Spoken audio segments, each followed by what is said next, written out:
Royal family, welcome back to the From Beggar to Investor series. My name is Carolyn Sanders, and I have had the honor of being your hostess for this journey we are taking together. I want to take a quick moment to say thank you, Sierra. She gave me some important feedback that helped me realize I've been negligent in letting you know a few things about this series. One, the videos are unlisted, so if I'm not mistaken, you can't find them without the link. However, once I post a new video, I'll go back and add the link to all the videos. There are 4 videos under the From Beggar to Investor playlist at the time of this recording. They all have links to the other videos in the series, as well as the links to the transcripts on my blog. And 2, the transcripts to the videos are available on my blog as well. And 3, the link to the video is at the beginning of each post. The transcript is 4. So I apologize for not being clear, but I hope this information helps. Our background noise for today is my son and his cousin playing in the park. I finished the script for this at about 8 o'clock this morning, and just as I walked through the just as I walked into the living room from the kitchen where I was typing, my son's head popped up and he said good morning. And so it is now evening time, and we are enjoying the last of this beautiful warm Friday evening outside. So it's good to hear happy children playing in the background. But I have to tell you that the background music that I had for inspiration when I was creating this script was once again courtesy of Black Violin, but it was track 4 this time instead of track 3. And track 4 is called The Mission. And that definitely was another spiritually directed selection from my son. Besides the lyrics feeling like they reflect the life I've led, with lines like, "Until you live a life filled with love, you will never know how it feels to be loved." Oh my goodness, how true. And sometimes life seems strange. Holy cow. Yes, it does.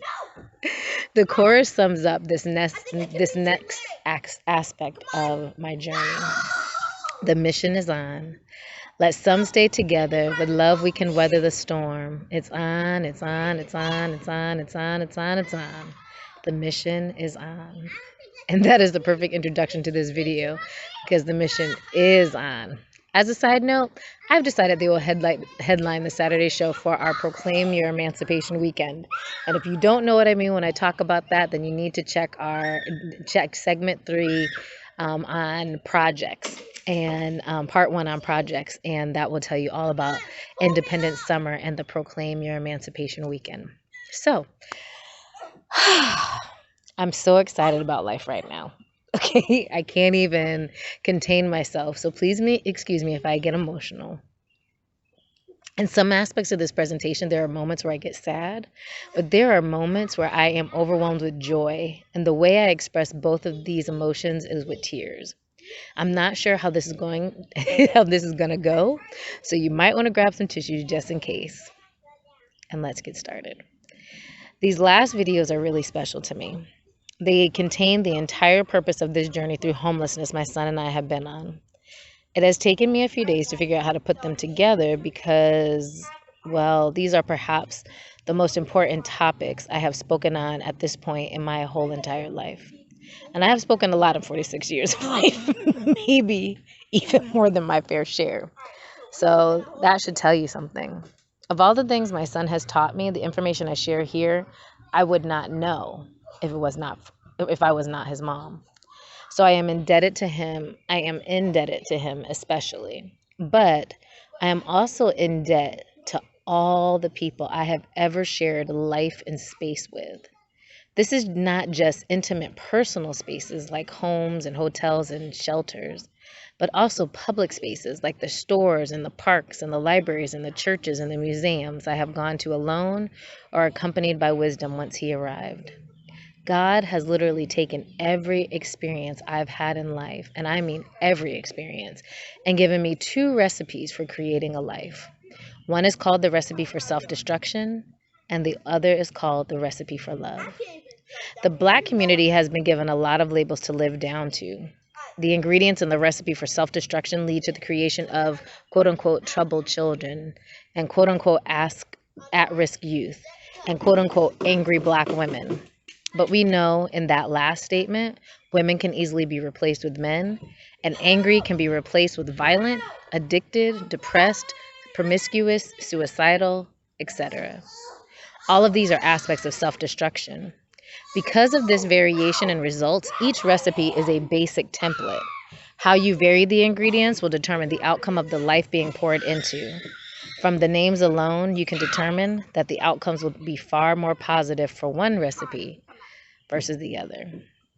But it's also important to recognize that the beauty and the horror of these two recipes, it's whichever one you choose or has been chosen for you, you naturally perpetuate. So if you were created with or are using the recipe for self-destruction, you will automatically perpetuate that recipe to others. The biggest challenge with this recipe is it doesn't just work to destroy itself, to destroy self. Those who are created with its ingredients may seek to destroy others as well. We have seen it at work in a number of ways, especially in the Black community. However, unlike a recipe for food, where you can't change the combination of undesirable ingredients to create a delicious product, you can with a life. This means you can choose to change what you perpetuate. That's what I did, and that's why I'm here now. And yes, you guessed it, the recipe for love is the way. That's L.U.V. Of course. I introduced Love Enterprises as a whole when I introduced myself. Our motto is building the village, raising the child. Now, there is a reason it's called an enterprise. There are several groundbreaking services we will provide that are not currently being offered in any other realm. So let's talk about one line of them. I briefly introduced the Love Life Cooperative in the last video, describing it as the place where all the investments will flow through. Once again, our motto is motivated to live love, have compassion, and extend mercy to break boundaries, connect community, and invest in people based on the parable of the exceptional Samaritan in Luke 10, the King James Version. Whew, I don't know about that emotion. I just said I didn't know how this was going to go, so just roll with me. This is a community organization which will offer an extensive array of unique and exclusive services across the nation and eventually the world. Where we desire to duplicate a service, we will partner with established organizations to magnify their capacity to provide. The overall purpose of the Love Life Cooperative is for all those who utilize our services to love life in general, but especially their own. This is true for those who experience living the parable of the exceptional Samaritan, regardless of the character they represent. Love Life will operate our training facility called the Center for Aristocratic Development. One day, I hope to name it the Troy Anthony Davis Center for Aristocratic Development, with the acronym the TADCAD. CAD will launch our signature program, Paid to Parent, or P2P. It is the first of 3 courses of study being implemented by CAD. PAID, of course, is yet another acronym. I know they're everywhere. It stands for Pleasure, Appreciation, Intelligence, and Dignity. Those are some of the main elements missing from the opportunity to parent today. Paid to Parent will change that. Paid to Parent, or P2P, will provide the ingredients and the services needed to execute the recipe for love. This is unlike any other program out there. At CAD, P2P is a prerequisite for our other courses. In the School of Life that everyone attends, this program is a prerequisite for success in any other program that is currently offered anywhere. Audacious, right? Well, that's God. Not only is it audacious, but it's true. To find out how and why the recipe for self-destruction is devastating, I'm going to talk about each ingredient and the effect it causes. When I'm done, it will be important to talk about the ingredients in the recipe for love and the importance of those components to successfully annihilate the ingredients from the recipe for self-destruction. So let's go. First, I want to tell you how the name for this recipe came to be. God gave it to me, just as he's done with everything else. You probably guessed that. So, to be more specific, I want to share how he gave it to me. You see, I'm a 70s, 80s, early 90s baby, graduating in 1991. I grew up in a predominantly white community. in predominantly white communities. So to this day, I can appreciate music from all genres of music. My first cassette tape was Bon Jovi's Slippery When Wet, Def Leppard's Pour Some Sugar on Me. Is still one of my personal favorites, and I will forever appreciate Rachel Bonney giving me my first country CD, Sevens by Garth Brooks, just months before she lost her battle with cancer at the age of 22. But I listen to R&B music more than any other genre. I watched Yo MTV Raps on MTV Daily when it really was music television. Boyz II Men was and still is my favorite boy band ever, with New Edition coming in a close second. It's mostly because Can You Stand the Rain is one of my, if not my all-time favorite song. Both groups did the song, but I like the a cappella version better. Before music descended into the pit it is now, there was so much Black love and empowerment going on through the radio and TV. It was 20 to 30 years after the Civil Rights Act and the death of such iconic leaders as Malcolm X and Martin Luther King Jr. But R&B music didn't reflect the loss. It reflected the love, with songs full of positive lyrics. How could you not feel love with such memorable voices as Michael Jackson, Patti LaBelle, and Luther Vandross serenading you? A more racy set of lyrics began to be introduced during my youth, but the two managed to mingle in a healthy combination over the radio waves. The song God brought to my remembrance after I had received and compiled the recipe I'm about to share was Self-Destruction. I remembered the chorus, but not the verses, so I looked it up to get the lyrics and find out the history because I didn't remember at all. All I could remember was self-destruction. You headed for self-destruction. And preparing this segment, I pulled up an actual video of the in this segment, I pulled up an actual video of the song versus just reading the lyrics. This is in the description box of the video. The Stop the Violence movement was formed by rapper KRS-One. During a Boogie Down Productions and Public Enemy concert, a young fan was killed in a fight. Galvanized into action, KRS-One founded the Stop the Violence movement. Comprised of some of the biggest stars in contemporary East Coast hip-hop, the movement released a single, Self-Destruction, in 1989, with all proceeds going to the National Urban League. From another source, I learned they raised over $500,000, which back then was a lot more money than it is now. I watched the video. It is far more powerful than just reading the lyrics, and it brought me to tears. When you listen to the song, each verse speaks on some horrific aspect of disrespect found among Black people and includes a few statistics on Black crime. As a result, self-destruction is what they said we were headed for. Sadly, we have arrived. It was a prophetic production. Violence has dramatically escalated in the 30-plus years since that song was originally released. Music has also experienced a dramatic shift, glorifying self-destruction. Although many people have spoken on violence, I think it is simply written off as yet another side effect of poverty. But not all poor people act the same, even in the Black community. So what is different? As far as I know, no one has openly spoken on why this is occurring or what to do about it. That's what I'm here for. The Stop the Violent movement named the results. I'm going to give you the recipe that causes them. Then go a step further by also providing a solution. Please note, what I am about to share with you comes from a number of personal experiences. They are from experiences I've seen and heard with my own eyes and ears from a front row seat, both in public and in private. I am not sharing those personal experiences to protect the individuals I experience them with. I have no professional training. I am not college educated in psychology, psychiatry, or early childhood development, but I am an educated mom. I have been on a mission to give my son the best opportunities in life. I've been on a mission to raise him, not just let him grow up. I am on a mission to train him up as Proverbs directs. Whether I see him as a potential Olympian or a garden growing up to bear the fruits of the Spirit, he is being trained to go a certain way. I have Google and God, in that order, as my primary co-parents. They have taught me how to raise my son in the very best ways. And I'm not perfect at it, far from it, actually. I recently had to tell myself to stop telling Wisdom it's time to find him a new mom he will listen to. He is 4, and he is heavily invested in being a ferocious 4-year-old, which includes the art of imitation, one of the main ways children learn. Our challenge is he is imitating the behaviors of his cousins who he spends time with 3 to 4 times a week. They are 18 months and 9 years old. He is 4. So neither of their behaviors are appropriate for his age. To make matters worse, many of their behaviors are not appropriate for either of them either. So Wisdom has been stuck on another behavior that is appropriate for his age. Defiance. I wouldn't give up my child for anything in the world, though, and I definitely don't want him taken away, so I've got to figure out another tactic. It genuinely is my honor and pleasure to be his mom, but there are moments. Whew.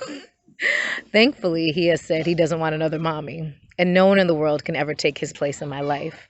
Keeping those in mind definitely helps me to return to sanity. But I gotta be honest. I gotta be honest. I gotta be honest with how I struggle to be a mom sometimes. Once we're out of this living situation, things will go back to where they should be. In the meantime, I feel like I'm sacrificing my child in this experience, and it has been a blessing as well as a curse. Therefore, the following ingredients I share because I have seen these ingredients dispensed in the subsequent side effects, the subsequent effects. I have not employed them, and I've seen the difference. I have only recognized the difference because of how different my son is from other children who are growing up in the same economic situation. He is the wisdom I needed to share this information with you. He is the wisdom I needed to share this information with you. Capital W and lowercase. You might wonder how it is possible that I've seen all the ingredients and the effects of them if I only have one child. I mentioned earlier how God took all my experiences and gave me 2 recipes. Well, before they were recipes, they were movies, like in my mind. You see, God took the experiences I had and he put them in my mind by the age of the person in the experience, not by the date I experienced it. Then he removed the identity of the person and just left the behaviors and the emotions. Starting before the birth of a child, here is the recipe for self-destruction. Whoa, whoa, whoa, what? Pump the brakes. Hold up a minute. Starting before the birth of a child? What do you mean? Did you think that? Well, that's when the ingredients start to be poured into an adult. Yes, an adult. That's eventually what a child becomes. So from the beginning, that is what you're molding. It's not something that happens overnight. It's not even something that happens over a few years. It's not about peer pressure or being born into poverty. It's about how the mother takes care of herself during her pregnancy and the dynamics of the relationship she is in. It's about how the parent interacts with their children and how that parent allows others to interact with them as well. So here's the recipe. 1. Ingredient. Be in a relationship or have unprotected sex with someone you know should not be in a relationship with for any number of reasons, like they're abusive physically or verbally, they don't care for you like you care for them, they've cheated, there's no balance in your relationship, you're not in a good place, you're doing everything while they do very little for you or the household, and the list goes on. Notice though, this list isn't specific to male or female because they both contribute to the energy that child is created with. Number 2, ingredient, miss doctor's appointments. Number 3, ingredient, don't take your vitamins. Number 4, ingredient, eat junk food and processed food, drink sodas, soft drinks like Kool-Aid and juices, very little water.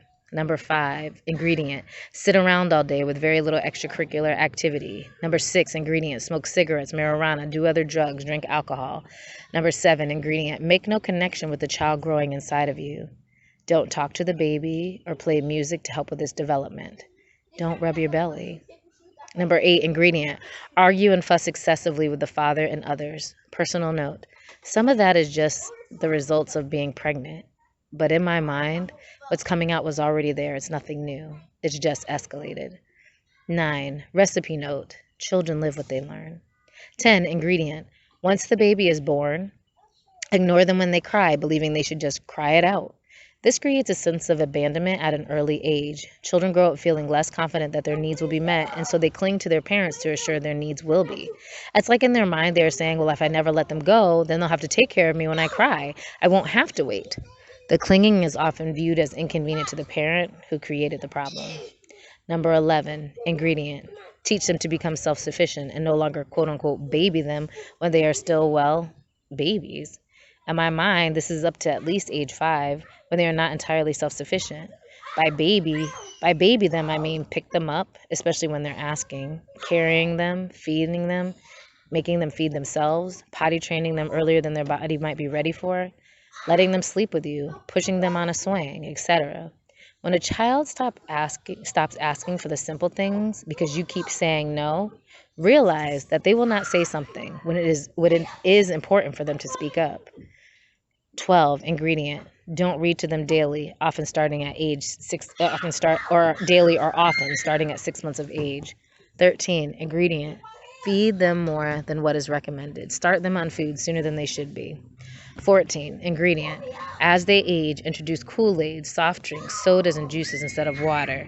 Feed them lots of processed food, fast food, junk food, and snacks versus regularly scheduled meals. 15 ingredient. Ignore the needs for sleep that children have, which are generally greater than it is for adults. 16 ingredient. As they grow and become mobile, tell them to get up and stop crying when they fall and get hurt. This is a huge error. Children need to understand what they are feeling so they can handle their emotions appropriately as adults. If they are not allowed to acknowledge the hurt and are not being told what they are feeling as a child, they will not be able to as adults. For instance, too many people think that if they quote unquote go off on somebody that they're acting like an adult. But really, it is a sign of an adult temper tantrum because they were not raised to acknowledge the emotions they are feeling, so they don't learn how to handle them until they can't ignore them any longer. 17 ingredient. Along the same lines, be excessive in your physical punishment and tell them to stop crying when you've hit them. Often these punishments are administered with an object other than the palm of the hand, but depending on the age of the child, a hand is a likely weapon. If you want to know why so many sex crimes are committed against women and children, especially in the Black community, this is the main reason why, in my opinion. As a child, this one concept alone tells a child they need to keep quiet about things that are hurting them and that their pain will not be acknowledged. It also tells them that when an adult hurts them, they should be quiet about it and have no power to stop it. If they are being silenced by their aggressor, should something far worse come along, they will not speak when something is genuinely happening to hurt them. That's why people get stuck in these cycles of child abuse and molestation for years and years and years because they were beat by their own parents, their own mom or dad or whatever, told to shut up, and so they don't know how to tell, and they don't dare. 18 ingredient. Tell them that they're being a big boy or big girl when they don't cry. The reality is they are not big.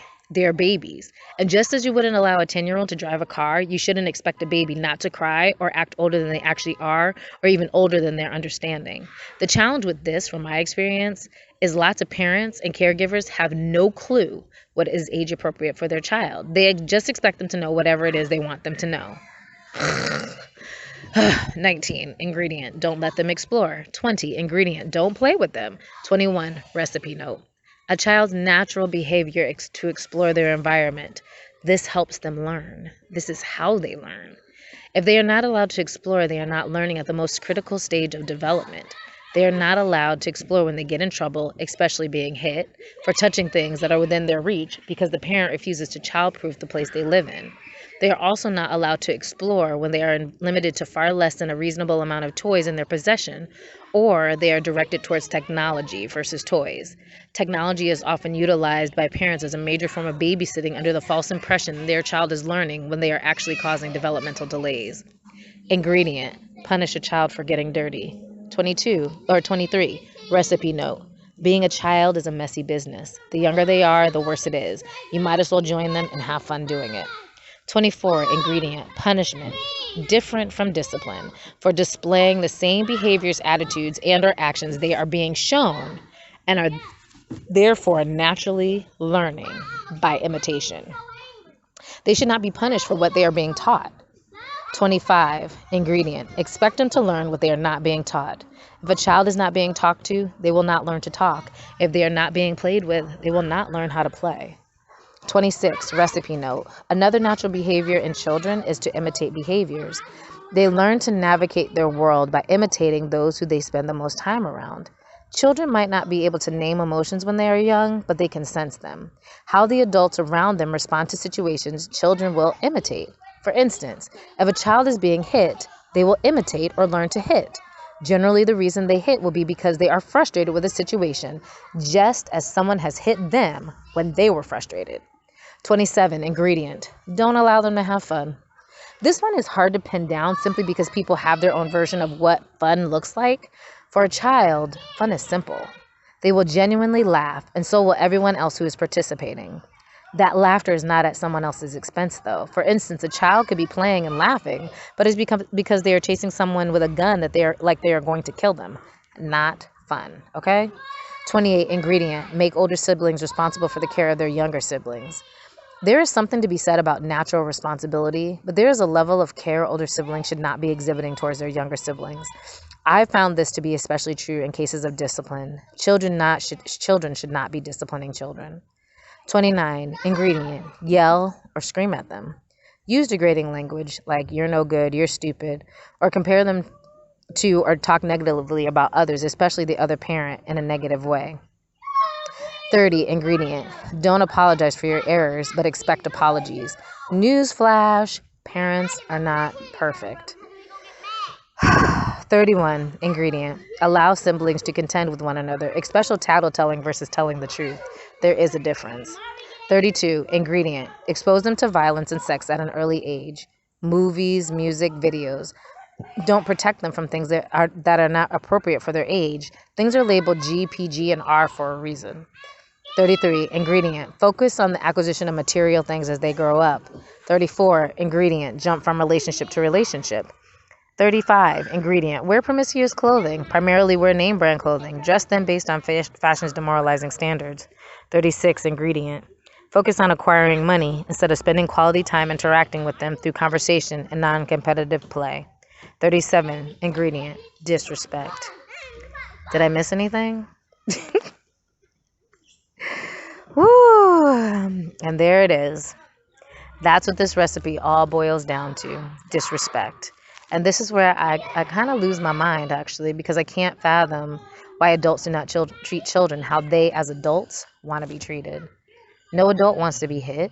No adult wants to be screamed at. No adult wants a punishment that does not equal the mistake they made.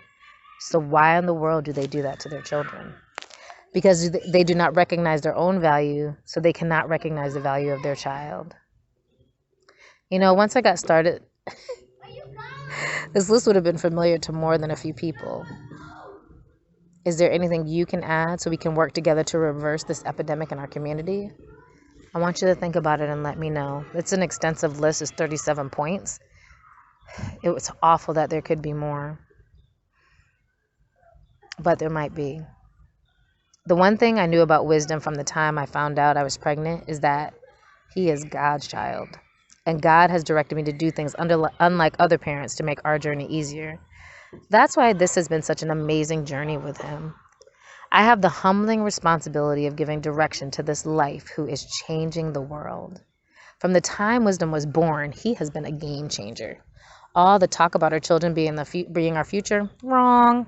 Our children are our now. When he was a baby and people would ask to see him, they would smile when they did because he was such a beautiful child. He changed their world right then, even if it was for just a moment. And as he has gotten older, with a memorable name and an even more memorable personality, Wisdom changes the world to be a better place, one life at a time. He is still such a beautiful child, inside and out. One of my greatest pleasures is to watch people interact with him and have fun with him. He has never met a stranger. Everyone is a friend he loves and treasures. Not everyone feels that way about their child or children, though, and their children know it. They just don't know what to do about it, so they perpetuate what they are seeing. Self-destruction, we have arrived. Our baby girls are growing up to be pretty instead of intelligent. We're sexualizing them at a young age to attract men. There is this ridiculous and dangerous misconception that the more women show off their bodies, the more self-confident we are. I totally disagree. Self-destruction, we have arrived. There is something praiseworthy of women who don't feel they need to use their bodies to get attention, because that's all that is.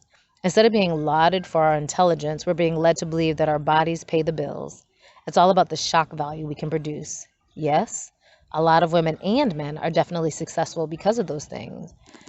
But what was the internal cost for externally selling themselves for $1? This is no different for our baby boys who are growing up with heavy gender stereotypes leading to a thug life mentality, sex, drugs, alcohol, violence. Yes, they are being sexualized too. Self-destruction, we have arrived. Many escape through video games, but unmonitored, there is the exposure to violence, even when it is veiled. Others escape through sports, but the focus is often on competition. This is not play for fun. This is a false show of play with the overall objective being escape from the reality of their lives. The media, the clothes, the money, where their focus is being directed is all external. I read somewhere where your focus goes, your energy flows. Self destructive energy is flowing unchecked from a fountain that is fathoms deep. If that mentality worked, there would not be so many youth in line to perpetuate the cycle of poverty, where their families are in generations deep. And for those who do escape living in poor communities, there are still many who employ self destructive tendencies. Why? Because true wealth happens internally. It is in our hearts and in our intelligence and how we honor our spiritual connection with God. Every baby came from the presence of God, just like each one of us has. They are human beings. They are people, regardless of their ages. They are worthy of the respect we want for ourselves as adults. For all the love we say we have towards our children, if we exhibit any of this behavior, especially in excess, that is not love. That's slavery. Every child that enters this world comes as a blank slate, fresh from the presence of God. Yet so many parents hold so much animosity towards their children for a number of untold reasons. These babies didn't ask to be here, and parents are making it clear they didn't want them.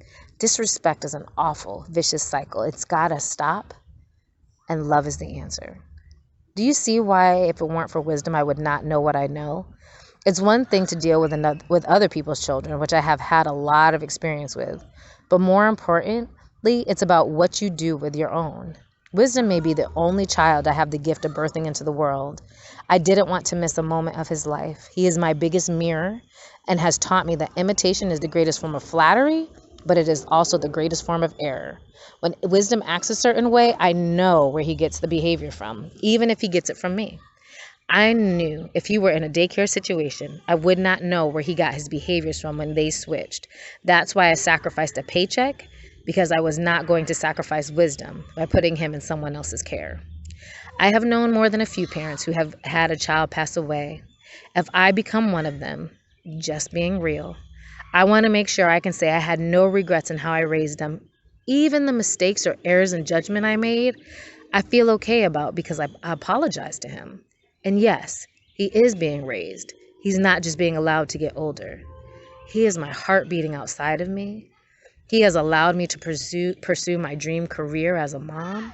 So if I pass away before he becomes an adult, I want wisdom to know how much he is loved and cherished and respected and adored. Hold on, please. He is an ever-evolving product of the recipe for love. Hold on, bud. One day, he took an empty toilet paper roll and held it to his eye as if it were a telescope. He kept saying, "I'm looking for my treasure. I'm looking for my treasure." When I was in his lens, he said, "There's my treasure."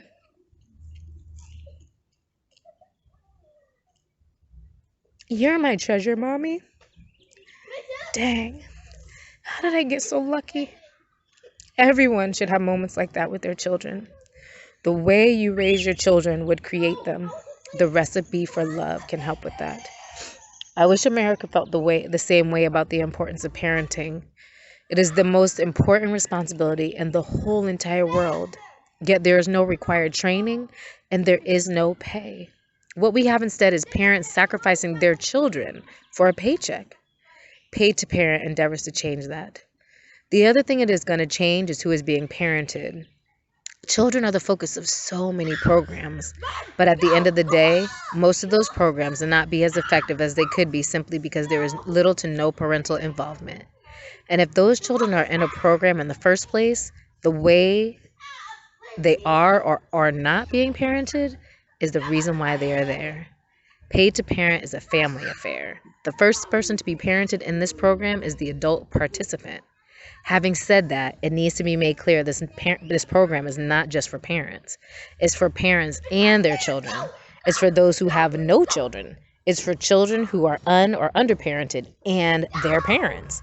This is a family affair. This is the beginning of true, deep and lasting healing in the Black community and abroad. This is the end of this segment. Please continue to the next video to find out more about Paid to Parent.